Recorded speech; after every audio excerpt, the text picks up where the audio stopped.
All right, y'all, welcome to the show. For everybody watching, you can see I have a kitty next to me. And there's a decent chance he gets some sort of wire unplugged over here, or he knocks the camera over, but we're just going to go ahead and roll with it and see what happens. So I got a huge show for you today. We have Lula, the president of Brazil, comparing Israel to Nazis. This has led to quite a firestorm internationally. We have the U.S. vetoing another ceasefire resolution that's about to happen shortly. This will be the fourth time that they do something to that effect. We have Hezbollah and Israel are now unleashing on each other more and more. This is the sort of thing that we feared from day one of the incursion into Gaza. Now it's coming to fruition. We've seen tit for tats going on for a while, but now it's gotten worse and worse. So I'll give you all the information on that. And then we also have later on Trump's fraud fine for $355 million. Well, guess what? MAGA has set up a GoFundMe to pay that off for him. You can't make this stuff up. Trump also launched a new sneaker line in the midst of all of this chaos. And Tucker Carlson's Putin interview backfired. It backfired. The timing and when it dropped and all the stuff he said. And the big news that just came out of Russia about Navalny. It couldn't have gone any worse for Tuckster. All right, so without any further ado, let's go ahead and dive into it. Everybody do me a big favor. Please subscribe to the channel. I deeply, deeply appreciate it. It helps out massively in the algorithm. Costs you nothing at all. All right, let's do it. The other day, we learned Lula let it all hang out about what's currently happening in Palestine. He said, here, I'll read this for you. The president of Brazil, comparing Israel's war in Gaza to Hitler's Holocaust. Quote, "What is happening in Gaza and to the Palestinian people does not exist at any other historical moment except when Hitler decided to kill the Jews." He's saying it. He's saying it. He just went there. Now, remember, this is one of those things that you're not allowed to say because immediately you'll be accused of being an anti-Semite and you'll be accused of, sometimes they even go as far as to say you're a Nazi apologist. And, of course, Israel's going to deflect and say, no, it's just we have a right to defend ourselves and that's what we're doing. But he came out and he said it. So Netanyahu, of course, was pissed. He said, quote, "The words of the president of Brazil are shameful and serious. This is about trivializing the Holocaust and trying to harm the Jewish people and Israel's right to defend itself." Too predictable, just like I told you they would say. Comparing Israel to the Nazi Holocaust and Hitler is crossing a red line. Really? What are you going to do? You're going to bomb Brazil now? You're going to bomb Brazil? You're going to try to coup Lula? Is that what you're going to try to do? Benjamin Netanyahu, it seems like you got your hands full over there. Where was I?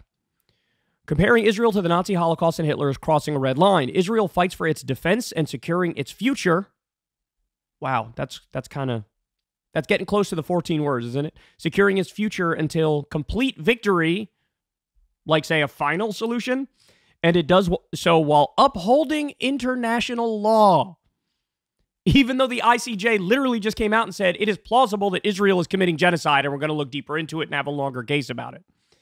So they basically said, check, you may be committing genocide. And then Yahoo turns around and says, everybody knows we're coinciding with international law. I decided with Foreign Minister Israel Katz to summon the Brazilian ambassador to Israel for a stern reprimand conversation. A stern reprimand conversation. What are we in 6th grade? What are we doing here? So look, my takeaway from this is very simple. They can't escape it anymore, right? Lula's saying it, but we're all thinking it. And in fact, we've been thinking it for a very long time now. That this is sort of unprecedented in its scale and its scope and the amount of carnage and barbarity and damage in such a short time frame. The only thing you can compare it to is what Lula compared it to. I know it's politically incorrect. I know it's like an edgy thing to say, but is it, in reality, is it off base? No, of course not. Even when you compare what Israel's doing to the U.S. war on terror, the amount of damage they've done in such a short time frame, the total, complete and utter disregard for civilian casualties in this time frame, honestly makes the U.S. look like angels in comparison.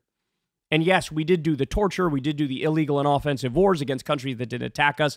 We did displace millions. We did kill hundreds of thousands. That was over the course of more than 20 years. Here we already have over 30,000 dead, and it's just over a few months.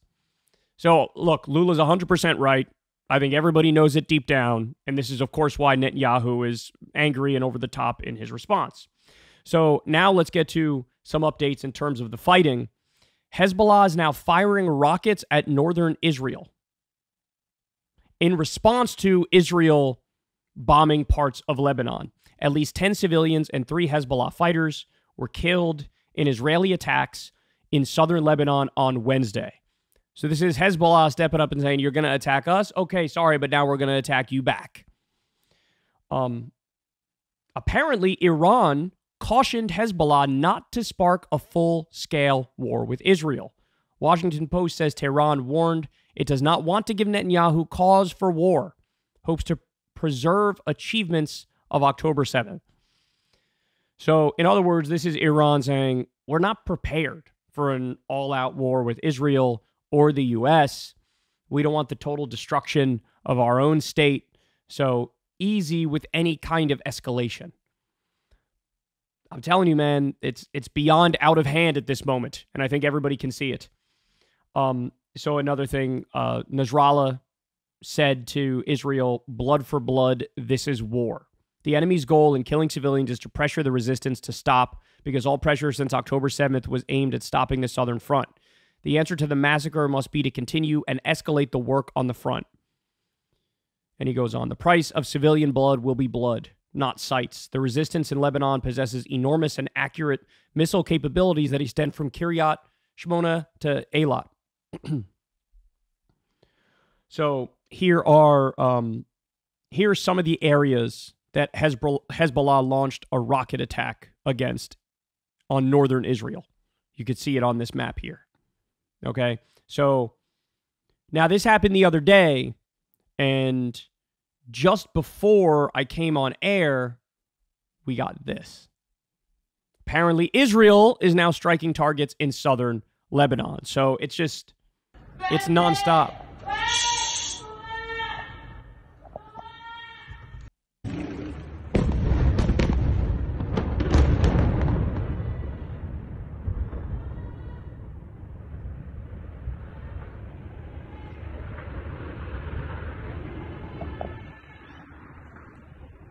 So Israel may be getting what they've wanted all along, which is a full-scale war. It does include Hezbollah in Lebanon, potentially involves Iran. The U.S. said early on, after October 7th, that if Hezbollah gets in the war directly, then the U.S. will jump in the war with boots on the ground on the side of Israel. So is that actually going to happen? Is that true? I certainly hope not, but it looks like it might. All right, so now we also have this. Israeli officials publicly discussing urgent need to top off their munitions stockpile with a multi-billion-dollar U.S. aid package or be forced to make cuts given limited domestic production capacity. So that is exactly what it says in this article here. Israel saying we badly need more U.S. military aid, and basically without the U.S. military aid, it's not going to be possible for us to continue what we're doing. If the aid does not arrive on time, the government may have to make cuts within the defense ministry or from other areas to fulfill its commitments.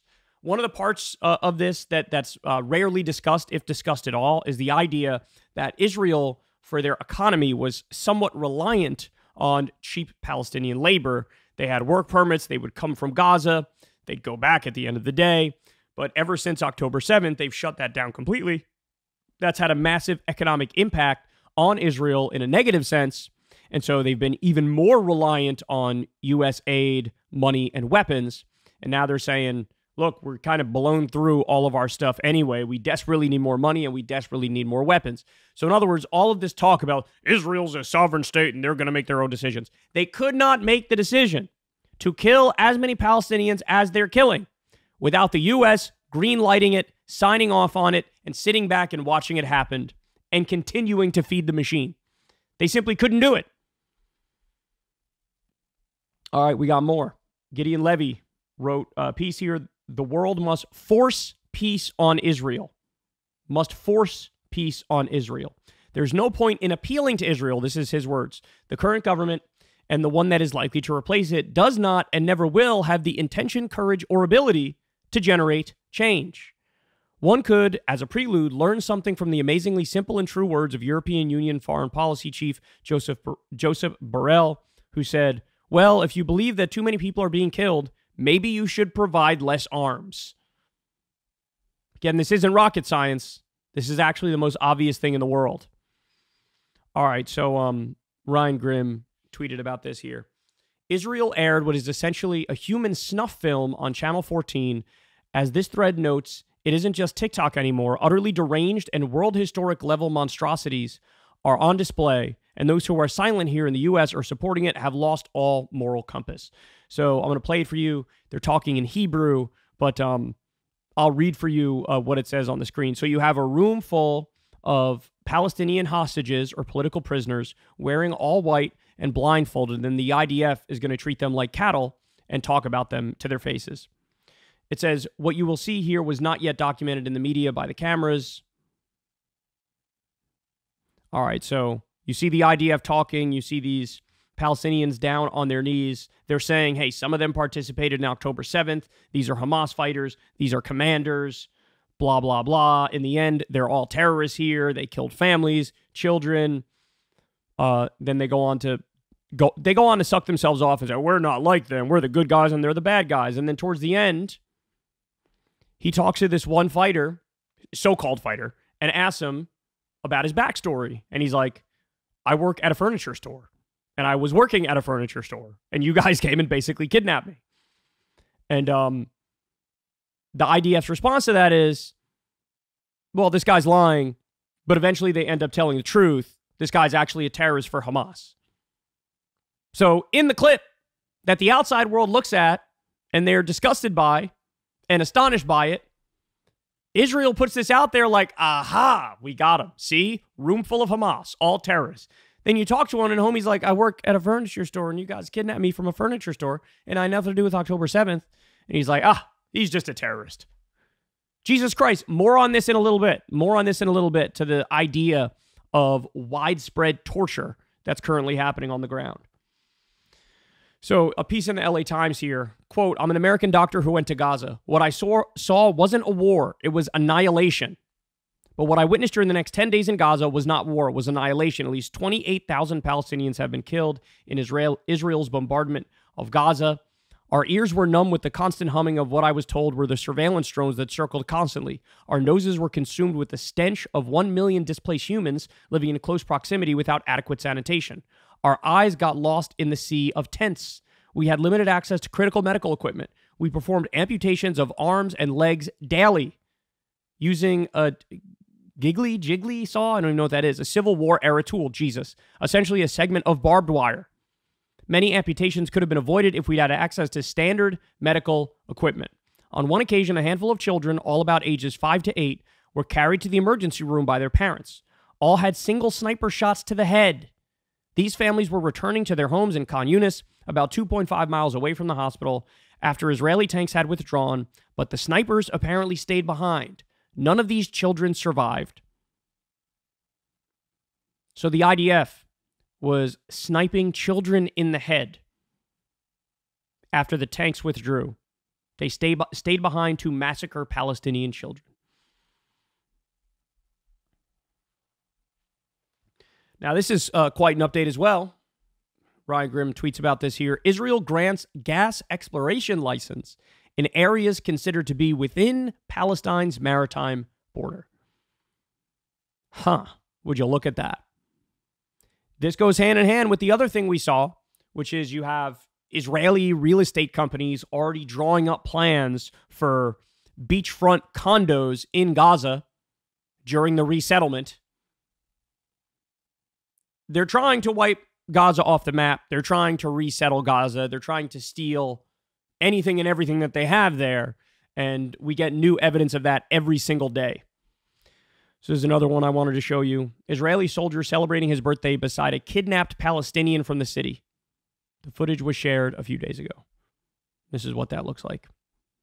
Look, you can only do stuff like this if there's complete and utter dehumanization of the other side. That's the only way you could do stuff like this. And again, their worldview is so warped. They're so deep in that bubble that they don't even understand how others can look at this and see a problem. It's like that snuff channel that we talked about where they brag about killing Palestinian grandmas and torturing kids. And they were sharing this internally. It was IDF run. They would share this internally and laugh and have a good old time because they have fully dehumanized Palestinians. Now, this is also interesting here. A top UN court to hold hearings on legality of Israeli occupation of Palestinian claimed land. So in other words, at the same time we have the ICJ case over the genocide in Gaza, now you're getting a UN case over the illegal settlements in the West Bank. So on multiple fronts, there's an attempt to fight back legally using international law. And in a world that makes sense, the conclusions would be clear. But I don't know if I'd hold my breath for that. UN Office of the High Commissioner for Human Rights appalled by reported sexual assaults and rapes by the IDF, and the disappearance of an unknown number of Palestinian women and children, includes girls, after contact with the Israeli army in Gaza. So, look, in other words, and this is important to bring up, in Western circles, among establishment politicians in the U.S., they have really leaned into and played up this notion of Hamas doing sexual violence against innocent Israelis. This is something you hear time and time and time again. You see articles about it. You see people like Hillary Clinton talking about it and others. And it's used to try to end the debate and end the discussion and say, shut your brain off and give Israel all the money and all the weapons they want because they're fighting effectively monsters. That's the idea. That's the whole reason why they push this out there. What is much less often discussed is the massive amount of evidence that the IDF has actually done sexual violence against Palestinian civilians. And again, you don't have to look that far. You don't have to research that deep to find it. But this part is not discussed at all, even a little bit in Western media. And by the way, we discussed that report coming out of, I think it was The Intercept, the disparity in the language used when talking about Palestinians versus Israelis. I mean, when it's Israelis, this is horrific, this is a slaughter, this is barbaric, it's terrorism. When you talk about Palestinian civilians, they don't use emotive language. They don't talk about a slaughter or that it's horrific or that it's terrorism happening against them. They don't do that. And you see this disparity all over Western media. But here it's the UN Office of the High Commissioner for Human Rights who's saying, yeah, there is sexual violence being committed by the IDF against Palestinians. So we also have this. For the fourth time, the U.S. government is going to veto a UN Security Council resolution calling for a ceasefire in Gaza. The U.S. vetoed similar resolutions introduced by Russia, Brazil, and the UAE, now Algeria. Look, at a certain point, you have to have the conversation, not like, oh, the U.S. is complicit in aiding and abetting a genocide. At some point, you have to have the conversation, the U.S. is primarily responsible, along with Netanyahu and the Israeli government, in doing a genocide. At some point, it's not just a secondhand thing.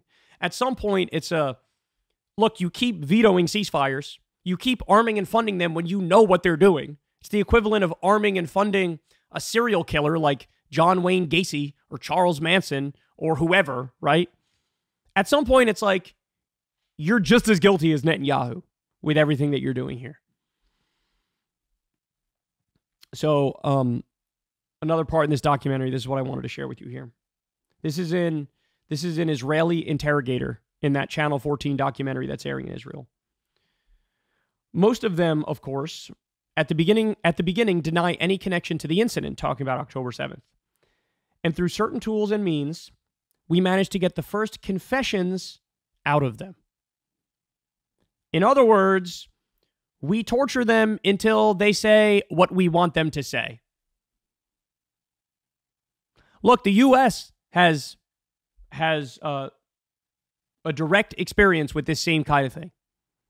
Remember when we did torture dozens and dozens of times to get the answer that we wanted, that Saddam Hussein and Iraq helped do 9/11 and they were working with Al-Qaeda?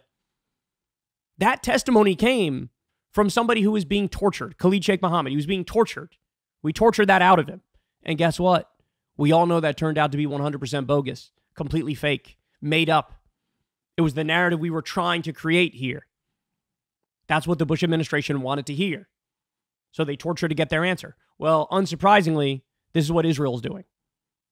This is what they're doing. They're torturing to get the answer that they want. God, man. Again, this is also a colossal violation of international law. And I'm sure, I don't even know if this has come up in the case, the genocide case, all the torture. I got another one for you. This is heartbreaking, man. Gathering weeds to feed her family in Gaza. Play the video here for you. The woman is gathering weeds to feed her hungry family in Gaza. They're eating weeds to survive. We are humans, starved and left with nothing to eat. This is a wild plant grown only in winter. This child has resorted to eating leaves to stay alive. We want to eat, but all we can eat are leaves. We are eating leaves from the trees. The UN says Gaza is on the brink of famine. Almost 2 million Palestinians are at risk of starving. 2 million. There's 2.3 million in Gaza in total. 2 million at risk of starving. I want to feed my children and my elderly mother. There is nothing in the market. There is no flour, no bread. There are also severe shortages of clean, drinkable water. There is no clean water to wash these plants for cooking. Rights groups say the situation is being caused by Israel's ongoing bombardment, siege, and restriction of aid trucks into the Strip. Israeli protesters are blocking roads to prevent aid from entering Gaza.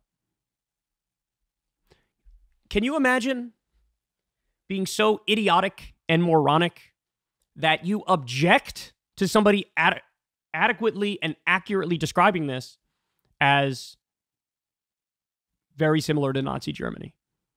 Lula is 100% right. It's not even close. Guys, Israel has blocked 70% of the humanitarian aid from getting into Gaza. 70%. A truck pulls up. They make them unload everything from the truck. The IDF looks through it. If they find one thing that's unsatisfactory to them, they turn it around and say, you got to get out of here. Like, for example, the aid trucks all had tents because all the houses are just 70,000 houses are destroyed. So, of course, people need tents to sleep in it. Israel looks at it and says, oh, the pipes for the tents, that could be used theoretically to create a bomb. So now we're not allowing any of this in. It is death on purpose through bureaucracy. They're trying to starve them. They're trying to make them go thirsty. We had reports a couple weeks into this that some people were drinking seawater in an attempt to survive. What are we talking about here?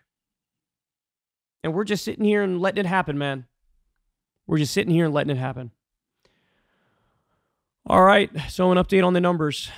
Share this with you here. 36,671 Palestinians have been killed.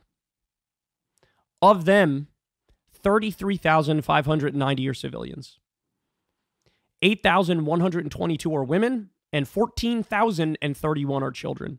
So that means 60% of the dead are children and women, and 92% of the dead are civilians. Again, I don't know what else there is to say, but every time we talk, it gets worse and worse. And the U.S. is aiding and abetting this every single step of the way. We need some leadership.